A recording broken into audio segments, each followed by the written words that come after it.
Hello, everybody. How are you doing today? I hope you're having a good day, night, afternoon, whatever that may be. So, for this reaction, I'm taking a look at EMD SD60 series, a lasting locomotive legacy from Trains21. Without further ado, let's get into it right now.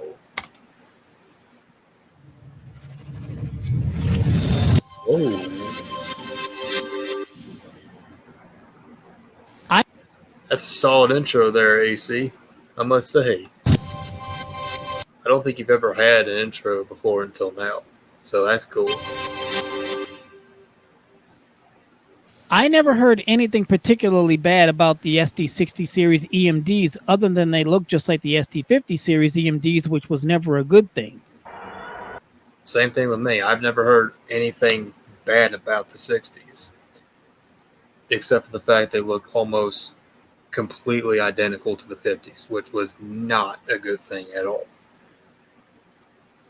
And by the time the 60 series was released, the 50s had already damaged EMD's reputation beyond repair, pretty much, and left a really bad taste in everyone's mouth.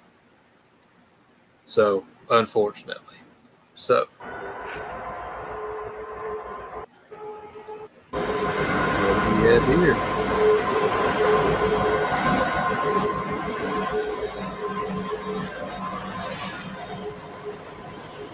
That is sweet, and just with one car.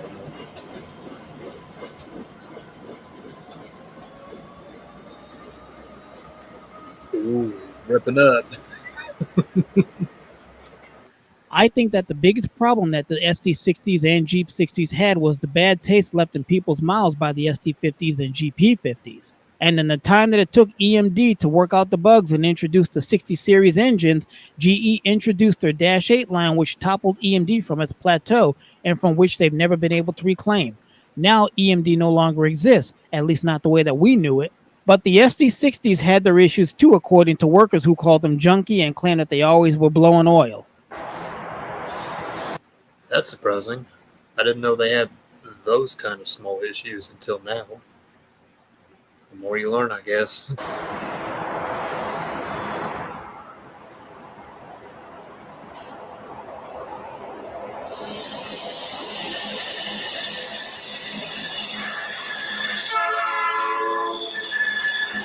Deep blue, all that.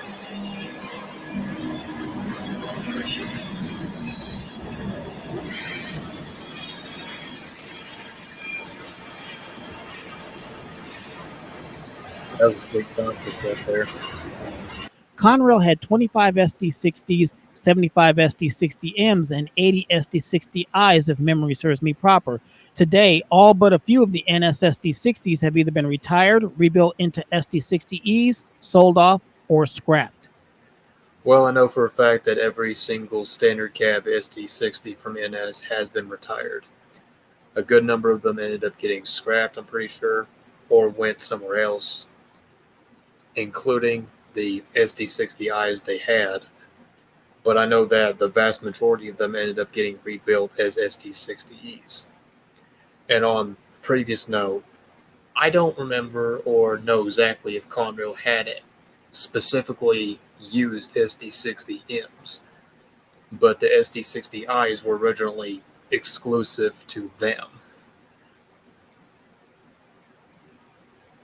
If that happens to be incorrect in some way, please let me know down below, as I would welcome any kind of feedback and information that you can provide to me.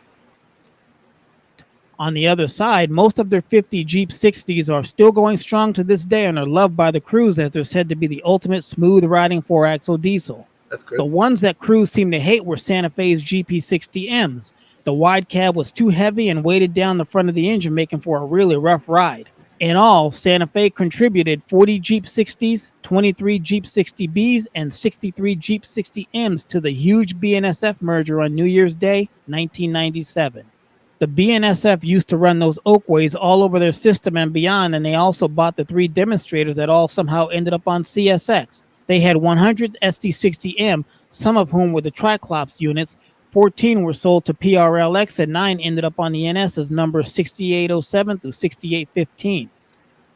Dang, I wish NS still had those Triclops units on their roster. Too bad they got rid of them. Then there were the 55 additional SD60s that Union Pacific got when they swallowed up the Chicago Northwestern. C&W 60s were built to Soo Line specs. Soo was unable to take delivery due to financial conditions, and the order was passed on to the C&W. Union Pacific used to use SD60Ms heavily on the Phoenix line and still has most of their SD60Ms and even rebuilt a few as the SD59MX. Well, from what I've seen and can recall, most of their SD60Ms are pretty much gone at this point, except for the experimentally rebuilt ones that are called SD59MXs, I believe. Apart from those, I haven't really seen much of their 60Ms. Apart from maybe a couple standard SD60s they could still have. But again, if anyone has any further information to provide in the comments, I would love to see.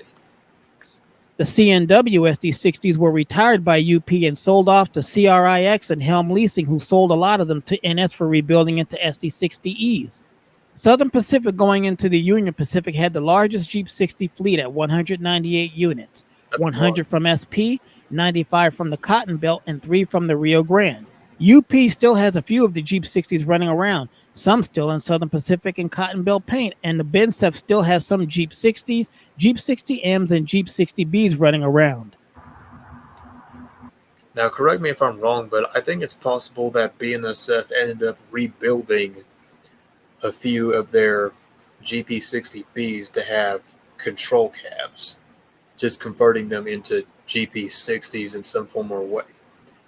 Now, it could be a rumor or false information, but that's what I've heard and what might have possibly happened with some of the units. Again, I could be wrong. Let me know down below.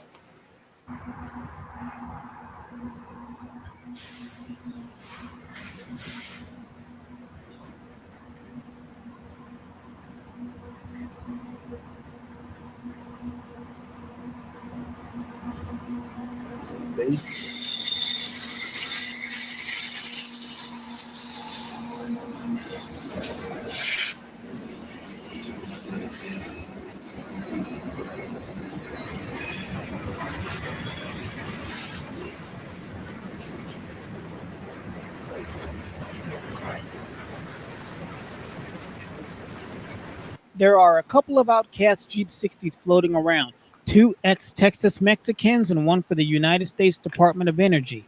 The DOE unit now lettered for the Savannah River Site Nuclear Research Center in South Carolina, and the 2 Tex-Mexes were brought back in 2011 by BNSF like we talked about in video T137.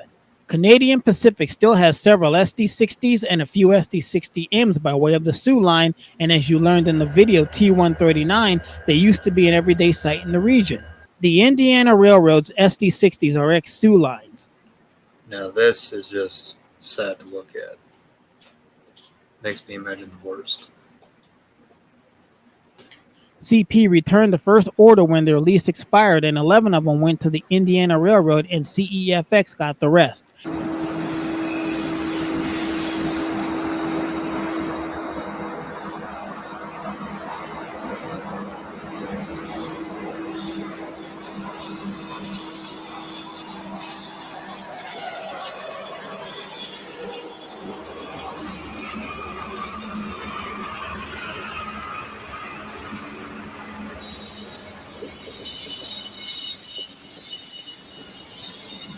Very good confidence out there.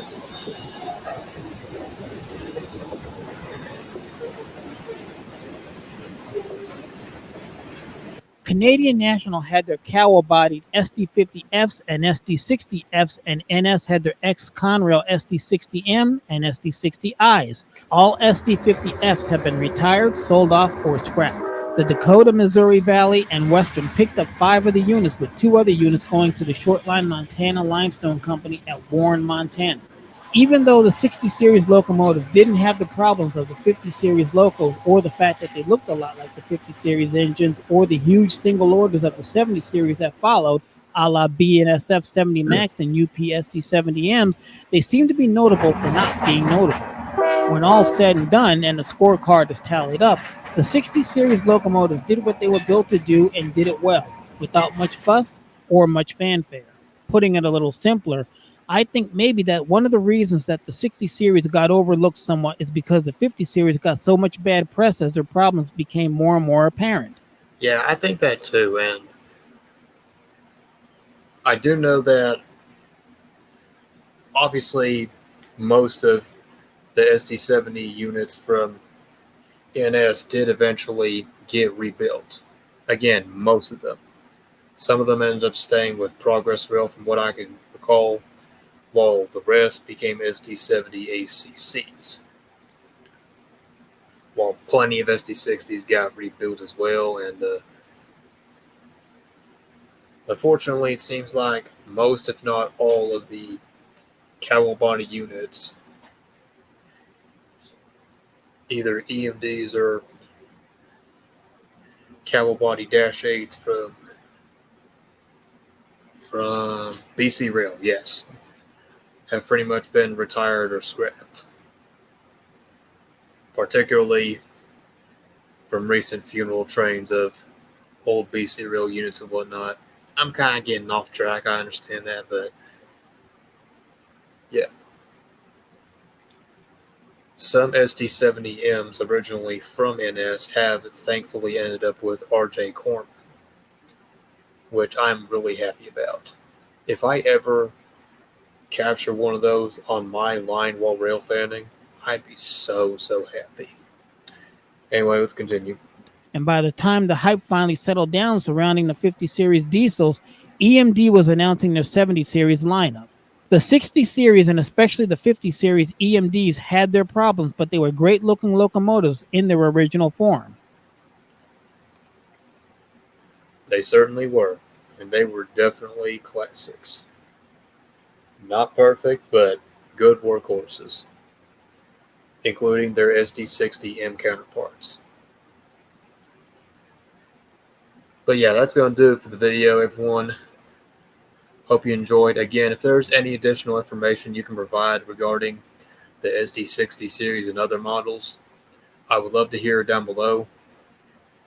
And anyway, this video will be linked in the description if you want to check it out for yourself.